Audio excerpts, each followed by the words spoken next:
Chers distingués confrères et consoeurs, après plusieurs jours de turpitude, ça veut dire grève hôpitaux sans médecins, le syndicat libre de médecins a été convoqué le 17 juillet 2026 sur demande de Madame la Première ministre, chef du gouvernement, sous la supervision du vice-premier ministre, ministre de l'économie, le professeur Moukoko Samba, avec le ministre de la Santé et le vice-ministre du budget et le vice-ministre de Finances. Au cours de cette réunion, les revendications de médecins ont été prises en revue, point par point, en commençant par l'intégration de la paie complémentaire à la paie ordinaire, le paiement déjà aéré de la paie complémentaire, l'alignement de 800 médecins par trimestre, la montée en grade, les médecins omis au paiement de grade, la mécanisation et la mise sous statut.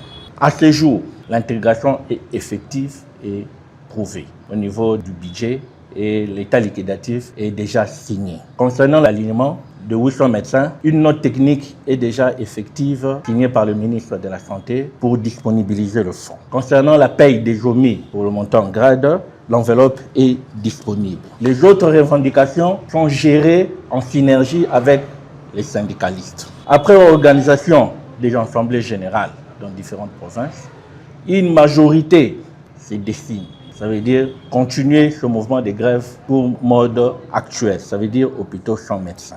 En ce jour, vu l'effectivité de l'intégration prouvée au niveau de la direction des payes du ministère du Budget et l'alignement qui est en cours d'exécution, nous proposons en ce jour une trêve de 2 semaines afin de permettre la réalisation effective des engagements du gouvernement. De ce fait, nous venons remercier le président de la République, Antoine Félix Tshilombo, pour son implication au problème des médecins. Nous remercions aussi la chef du gouvernement, Madame la Première ministre, Judith Toulouka, pour son intervention active. Nous venons remercier aussi le vice-premier ministre, ministre de l'économie, pour son intelligence managériale et la résolution du problème des médecins. Sans oublier le ministre de la Santé, qui a fait preuve de son abnégation, qui a manifesté réellement la volonté d'accompagner le médecin, sans oublier le VPM, vice-premier ministre du budget, qui s'est impliqué afin que le problème de médecins soit résolu, et la direction de la paie, un technicien de paie qui s'est mis